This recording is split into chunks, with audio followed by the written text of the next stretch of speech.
Hey guys, I'm back from my training op, and I have a lot of really interesting stories to share with you. I'd love to put them all in one entry, but I just haven't had a chance to write them all down yet. I didn't have anything too crazy happen while I was out there, but we did have one incident with a rookie that I found relevant. Since I'm sure you guys have been waiting for these, I'll just get right into the stories. I'll assign each batch of stories to the person who told them to me. KD is a vet who's been a SAR officer for about 15 years. She specialises in high elevation mountain rescues and is widely considered one of the best in her field. She was one of the more enthusiastic storytellers, and since we were together a fair amount during exercises, she ended up telling me about 4 that really stuck with me. The first, she told me in response to my asking about her most traumatic calls. She shook her head and told me that really bad calls happen more frequently on the mountain, since the potential for nasty accidents is higher. About 5 years ago, one of the parks she worked at had a string of disappearances. It was a bad year, she said, one of the worst on record as far as weather went. They were getting about a foot of new snow every couple of days, and there were a few avalanches that killed some climbers. They'd warned people about staying on the mapped areas, but of course, there are always those who don't listen. In one particularly nasty case, an entire family got wiped out because the father decided he knew better than the officials, and he took them out into an area that wasn't safe. They were snowshoeing, and, as best KD could figure, they'd walked onto a shelf of snow that looked solid, but actually wasn't. It gave way, and this family went ass over tea kettle, almost 300 feet down a slope. They landed on the rocks at the bottom, and the parents died instantly. One of the kids did as well, but the other 2 survived. One had a broken leg and fractured ribs. The other was almost unharmed, save for some bruising and a sprained ankle. The uninjured child left his sibling behind and set out to find help. KD said the kid didn't make it more than half a mile before a storm overtook him. He stopped to try and get warm, or maybe just to rest, and ended up freezing to death. They ended up finding the family with the help of some witnesses who saw them heading out into the wilderness. And she was the one to find the kid who'd frozen to death, looking for help. She said it had started to snow, just enough to obscure long-distance vision, but not enough to make searching impossible. She saw a figure sitting in the snow up ahead, and she got to it as quickly as possible. She described, in detail, how as she got closer, she realised first it was a child, second, that they were deceased, and third, that they'd frozen in one of the most pitiful positions she's ever found a corpse in. The kid was sitting upright, with his knees tucked up against his chest. His arms were curled around them, and his head was tucked up in his coat. When she moved the coat to look at his face, she saw that he'd died crying. His face was twisted, and the tears were frozen on his cheeks. She said it was painfully obvious that the kid was terrified when he succumbed to hypothermia, and as a mother, it broke her heart. She told me, repeatedly, that she hopes the father is burning in hell as we speak. The other traumatic story she told me that stood out, in my mind, was one that happened when she was a rookie. Her team got a report of an experienced climber who hadn't come home the previous day. His wife was convinced that something bad had happened because he'd never failed to come home on time. They went out looking for him and had to climb what sounded like some very technically challenging parts of the mountain. They got to a relatively flat area, and KD started seeing blood in the snow. She followed the trail, and as she went, she started seeing little bits of tissue. She wasn't exactly sure what body part it had come from, but the farther she followed it, the more there was. She follows this blood and tissue trail to a sheltered area under a cliff face, and she finds the climber. She said there was so much blood, more than she'd ever seen before. He was lying face down, one arm stretched in front of him, as if he'd died crawling. She looked closer and sees that he's been partially disemboweled, which is where the tissue had come from. The guy has an ice pick tucked into a hip holster, and it's covered in blood. Of course, they'll never be sure exactly what happened, but she said as best she can figure, this is what went down. The guy had been attempting to climb up to the next area, and had been using his ice axe to ascend. He'd probably hit a loose patch and had fallen. On the way down, or possibly when he landed, he'd gotten impaled by the axe, and it had disemboweled him. He'd dragged himself along, tearing pieces of himself out as he went, and had died under the cliff face. She isn't terribly bothered by gore, but I guess a few of the guys who came to help her remove the body threw up when they turned him over, and a good portion of his intestines spilled out. I mentioned to her that I was interested in hearing about any experiences she had with people completely disappearing. Her eyes lit up, and she leaned in close to me. "Want to hear a real doozy?" she asked. She tells me about how when she first started, there was a case that got a lot of attention in the media. A family had been out berry picking in an area of the forest very close to the entrance of the park. They had 2 little boys, both under the age of 5, and at some point during the day, one of them vanishes. There's an absolutely massive search, and they find absolutely nothing. It's another one of those cases where it's like the kid was never there in the first place. The dogs just sit down and don't pick up on anything, and no trace of the kid is found. The search goes on for about 2 months, but eventually it's called off. Fast forward to 6 months later. The family comes back to place flowers at a memorial that's been set up there for the kid. They bring their other son. While they're placing the flowers, they lose sight of the kid for about 3 seconds, and in that span of time, he vanishes into thin air. Now, obviously, the parents are beyond devastated. It's awful enough to lose one child, but to lose 2 is beyond imagining. The search is huge, one of the largest in state history. There are around 300 volunteers combing every inch of this park, looking for the kid. But again, there's no trace of him. The search goes on for about a week, with people looking miles from the part of the park he vanished from. And then, almost 2 weeks later, a volunteer almost 15 miles from the designated search area radios in that he's found the kid.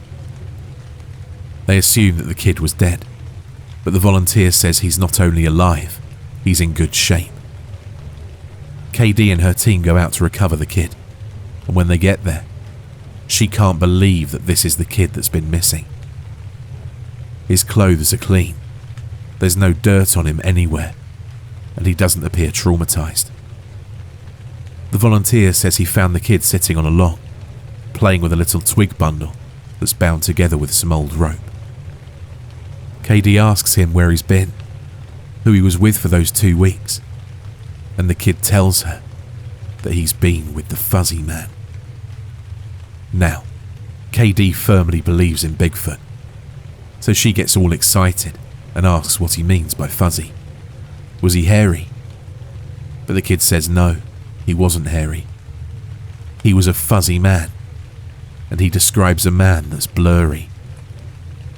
Like when you close your eyes, but not all the way closed, he said. He says the man came out of the trees and took the kid with him, deep into the woods. He says he slept in a hollow tree, and the fuzzy man gave him berries to eat. KD asks if the man was mean, if he scared the kid, and the kid says, "No, he wasn't scary, but I didn't like how he didn't have eyes." KD says they get the kid back to headquarters, and a cop takes him into town to talk more to him about what happened.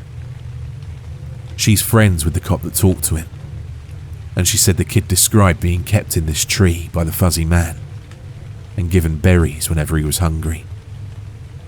He was allowed to wander around a very specific clearing, but when he tried to go any further, the fuzzy man would get mad and yell real loud even though he didn't have a mouth.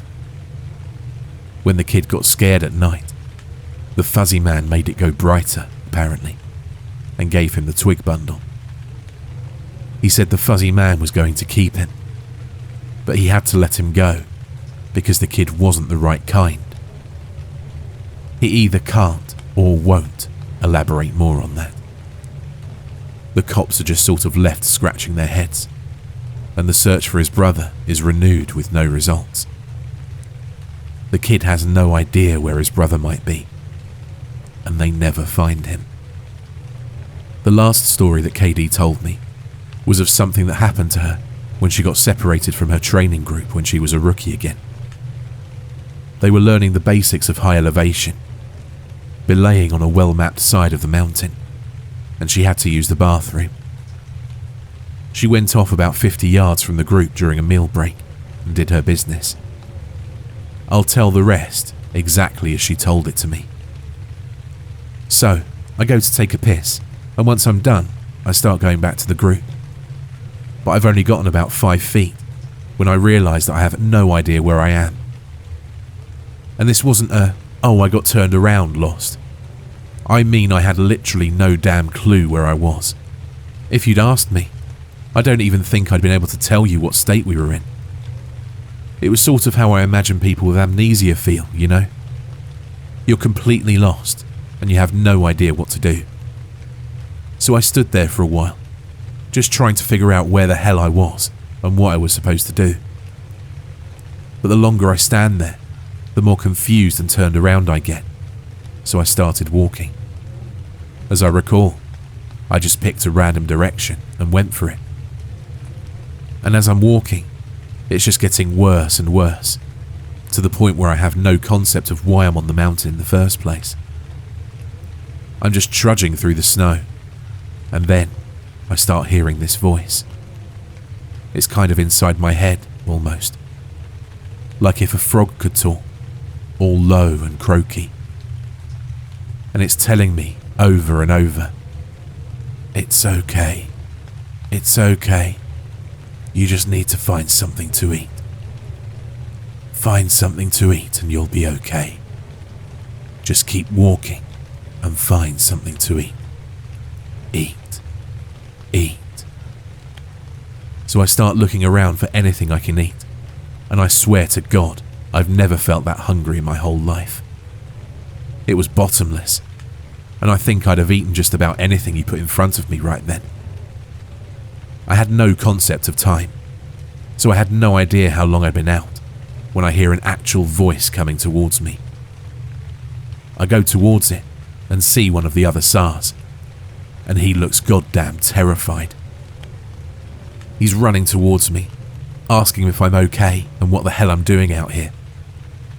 And the scary thing was, as he's running towards me, I kind of see myself reaching into my belt for my hunting knife. I'm not even really thinking about what I'm doing, but what I am thinking is that I have to eat. If I don't eat, I'll never be okay again, so I just have to eat. He sees me doing that, and he backs off right away. He yells at me to put my knife away, that he's not going to hurt me, and that kind of snaps me back. All of a sudden, I know exactly where I am, and I put the knife away. I run to him and ask him how long I've been gone, thinking he'll tell me I've been gone for about half an hour or so. But he tells me I've been gone for 2 damn days. I've gone over 2 peaks and ended up almost on the other side of the mountain, and if I'd kept going, I would have ended up wandering into about 300 miles of wilderness. They'd never have found me. He can't believe I'm not dead, and of course, I don't know what the hell to think. To me, no time has passed at all. I don't say anything. I just go back with him to a rendezvous point, and I'm taken back to HQ to be airlifted to the hospital. When I get there, they do all kinds of tests and try to figure out what happened. As best they can guess, I had some kind of weird fugue state, which is kind of like amnesia, or a weird seizure that knocked my brain out of whack. But the truth is that we really don't know. It's never happened to me again, but I'll tell you, ever since then, I never go out there alone.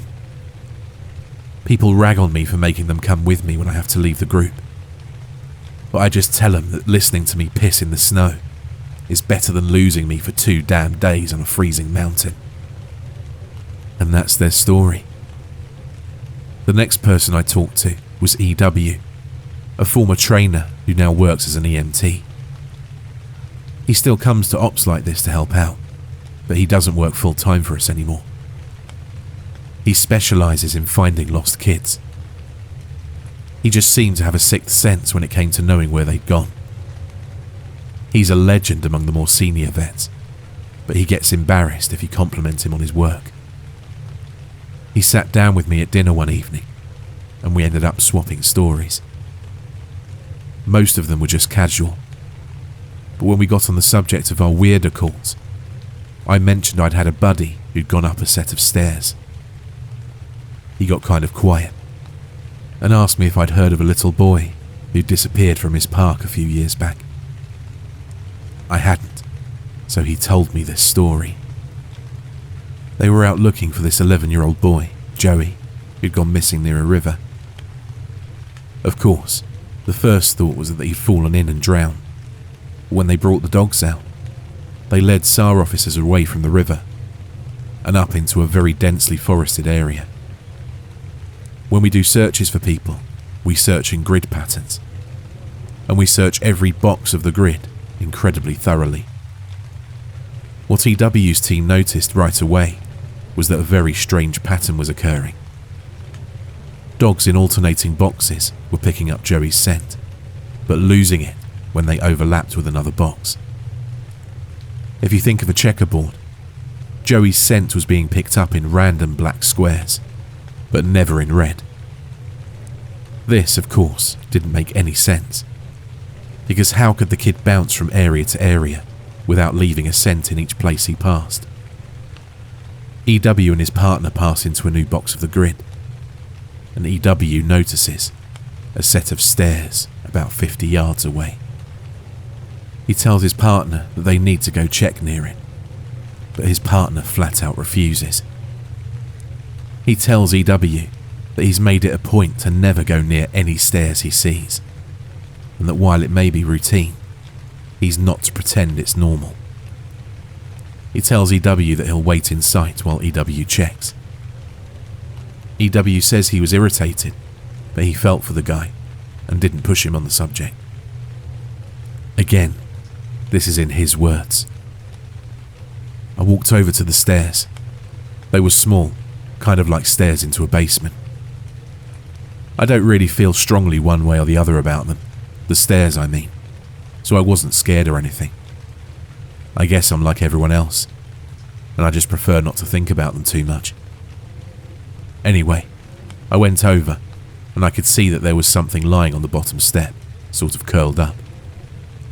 My heart sinks, because of course, you always hope for the best.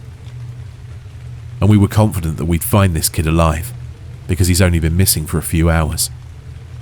But I knew right away it was him, and that he was dead.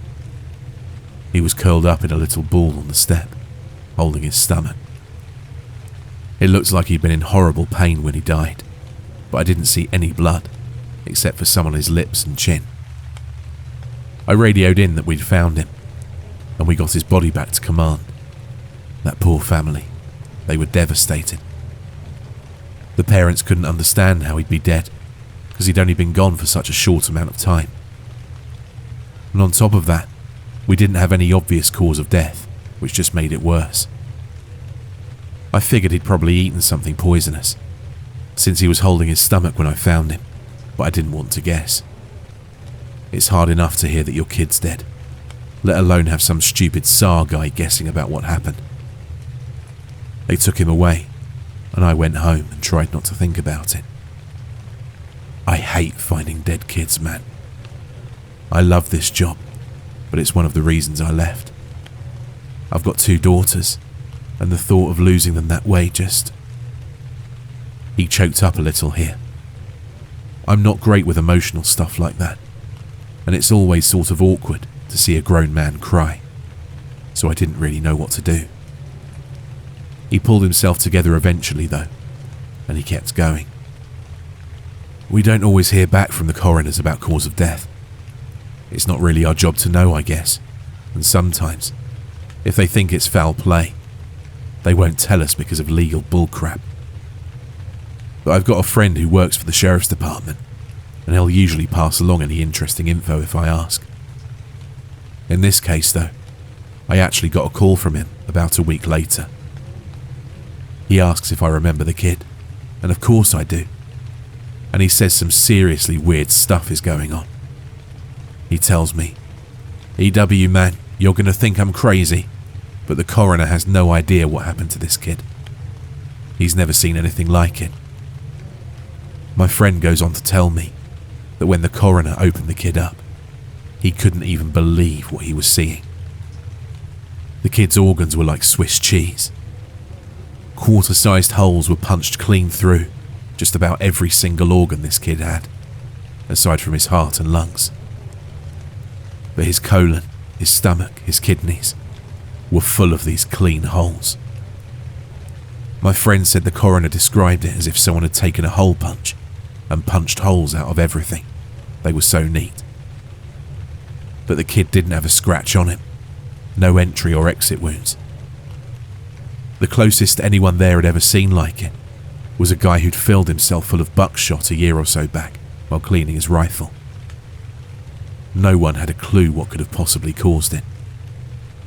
My friend asked me if I'd ever heard of anything like it, or if we'd had similar cases in the past. But I'd never even heard of something like that, and I told him I wasn't going to be of any help to him. As far as I know, the coroner determined the cause of death as something like massive internal bleeding, but no one knows what really happened. I've never been able to forget that kid. I have nightmares about it sometimes. I don't let my kids go into the woods alone, but when we go together, I never let them out of my sight. I used to love it out here, but that case, and a couple of others, just sort of ruined it for me. And then, dinner was over, so we started to clean up and go back to our cabins. Before we went our separate ways, he put his hand on my shoulder and looked at me really close. He tells me that there are bad things out here. Things that don't care if we have families or lives, or that we can think and feel. He tells me to be careful, and he walks away. I didn't have a chance to talk with him again, but that story stuck with me. By pure coincidence, I got to talk to another vet, PB, who's been in the SAR field for years. We were partnered on a grid sweep during a training exercise, and we were chatting casually about how we liked the job, what kind of things we'd seen, and the like. At one point, we passed an old set of stairs, though these were probably for an old fire lookout, given the area we were in.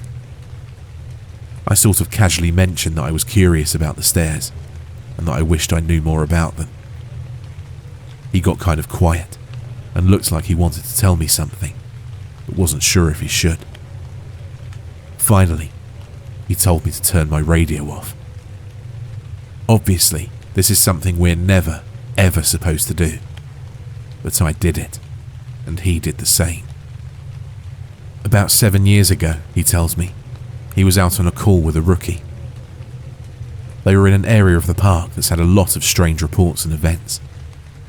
Disappearances, stories about lights in the forest, odd noises, things like that. The rookie was totally spooked kept going on and on about things out in the woods. According to PB, the guy wouldn't stop talking about the goat man, just on and on, goat man this and goat man that. Finally, I told him there was plenty else to be afraid of out here that was very real, and that he'd better get over this thing with the goat man. The rookie wanted to know what kind of things I was talking about, and I just told him to shut up and walk. We crested a little ridge, and there was a staircase about 10 yards ahead. The rookie stops dead in his tracks and just stands there looking at them. I tell him, "See, that's something you should be afraid of." The rookie asks me what the hell these are doing out here, and for some reason, I just open up and tell him the truth. Or what I've been told is the truth. I could have gotten in a lot of trouble for doing what I did, and I could get in a lot of trouble for repeating it to you. But you're a nice kid, and I want you to stop looking into this. Quit while you're ahead and all that. So I'll tell you what I know, under the condition that you never breathe a word of this to the soups. I told him I wouldn't say a word, and he double checks that our radios are off. He continued. When I first started out, we were a little less tight-lipped about them and other things that happen out here. We warned people before they were even hired that there was some weird crap going on. I guess the Forest Service was tired of having such a massive turnover rate, and they wanted people to know what they were getting into. So they started having people sign these agreements that they wouldn't go to the media about what they were going to see. The FS didn't want to scare people away, so the last thing they needed was spooked rookies running off to the media with stories of ghosts and haunted stairs. But eventually, they found that the agreements weren't necessary. People not only didn't want to talk about what they saw, they wouldn't. A few times, media tried to talk to people when kids or hikers would disappear, and no one would say a word. I can't really explain it. I guess we just don't really want to admit anything's wrong. This is our job, to be out in the woods every single day. We don't need to be spooked, and the best way to avoid that is to pretend like everything's okay.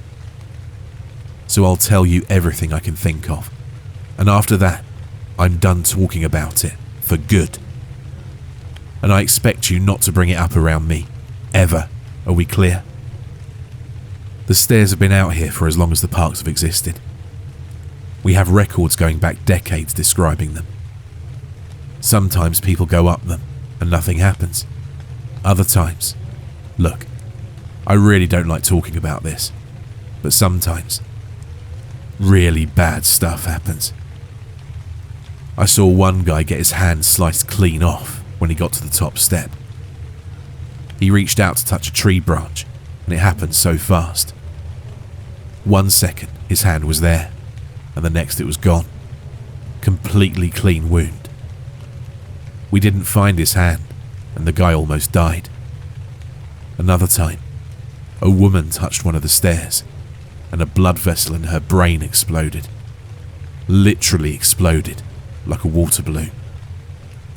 She sort of stumbled down and came over to me, and all she got out was, "I think there's something wrong with me." She dropped like a sack of flour, dead before she hit the ground. I'll never forget the way the blood leaked into the inside of her eye. Before she died, I watched it turn red. I watched it happen, and there wasn't a single thing I could do to help. We warn people not to go anywhere near them, but there's always at least one idiot who does. And even if nothing bad happens to them, something bad always happens. Kids go missing as we're on their trail. Someone dies the next day, cut in half in a completely safe part of the park. I don't know why, but something bad always happens. I don't know exactly why they're out here, but it doesn't matter. They're here, and if we were smart, we'd tell our new officers exactly what they're capable of. We were both quiet for a little while. I was afraid to talk because I wasn't sure if he was done. He looked like he wanted to say something else. Finally, he spoke up again. "Have you ever noticed how you can't find the same ones twice?" I nodded, expecting him to continue. But he just stayed quiet, walking alongside me. And eventually, he started a story about the biggest deer he'd ever seen in the park. I didn't bring up the subject again, and I didn't press him for any more stories. He dropped out of the yacht the next day. Apparently, he left before the sun came up. He said he was sick. None of us have heard from him since he left. I'm going to stop here for the time being. I'll try and post the next part in the coming days, but things are pretty busy here. Thanks for the continued interest, guys. You've really awakened this curiosity in me that I didn't know I had.